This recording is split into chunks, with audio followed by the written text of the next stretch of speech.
Medical কলেজের ragging এর অভিযোগ, স্নাতকোত্তরের দ্বিতীয় বর্ষের দুই ছাত্রের বিরুদ্ধে র্যাগিং এর অভিযোগ উঠেছে। র্যাগিং এর অভিযোগ, স্নাতকোত্তরের প্রথম বর্ষের দুই জুনিয়র চিকিৎসকের হাসপাতালের মধ্যেই অশালীন আচরণ, দুর্ব্যবহার এবং মারধরের অভিযোগ উঠেছে। বিস্তারিত জানতে কথা বলবো আমাদের প্রতিনিধি সন্দীপ সরকারের সঙ্গে। সন্দীপ, ঠিক কি অভিযোগ, বিস্তারিত জানাও।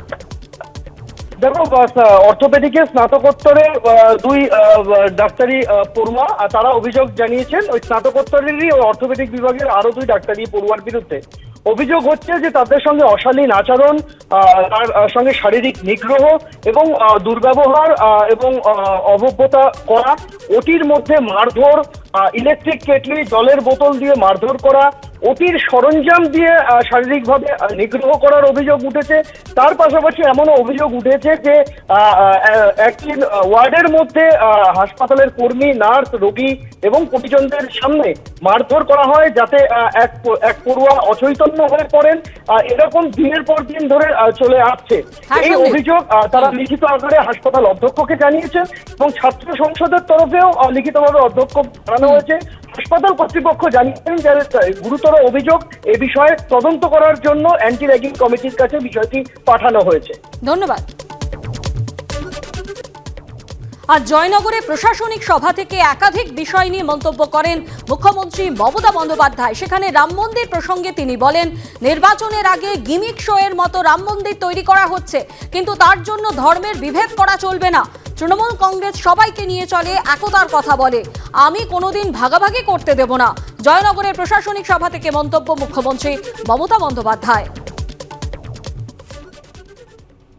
কালকে আমায় জিজ্ঞেস করছিল, রাম মন্দির নিয়ে আপনার কি বক্তব্য, যেন আর কোনো কাজ নেই, একটাই কাজ।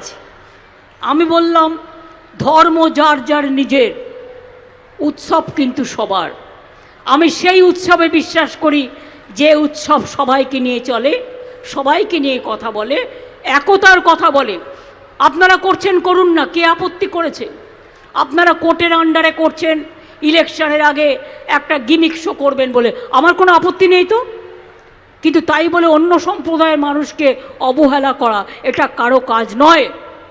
তৃণমূল কংগ্রেস যতদিন থাকবে, তৃণমূল কংগ্রেসের সরকার যতদিন থাকবে, আমি আপনাদের কাছে ওয়াদা করে যাচ্ছি, আমি আপনাদের কাছে শপথ করে যাচ্ছি, আমি আপনাদের ঈশ্বরের শপথ করে বলছি, আল্লাহর কসম খেয়ে বলছি, মনে রাখবেন, আমি কোনো দিনও হিন্দু, মুসলমান, শিখ, খ্রিস্টান, তপশিলি, আদিবাসীদের ভাগাভাগি করতে দেব না। ওরা যখন স্লোগান দেয় বিভেদের, আমরা স্লোগান দেয় ঐক্যের। আমাদের স্লোগান কি? জয় বাংলা। এই সনাতনী এবং হিন্দুদেরকে আক্রমণ করলেন, মানে অপমান করলেন, সাথে সাথে সুপ্রিম কোর্টকেও অপমান করলেন।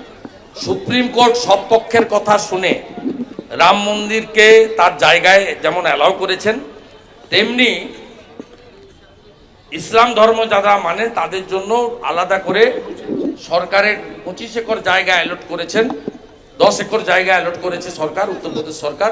25 কিলোমিটার দূরে সেখানেও একটি মসজিদ, সমস্ত সুবিধাযুক্ত মসজিদ তৈরি হচ্ছে। এই কথার মধ্য দিয়ে মুখ্যমন্ত্রী যে তোষণের রাজনীতি করেন এবং মুসলিমদেরকে উস্কে ভোটের রাজনীতি করেন, এটা প্রমাণ হচ্ছে।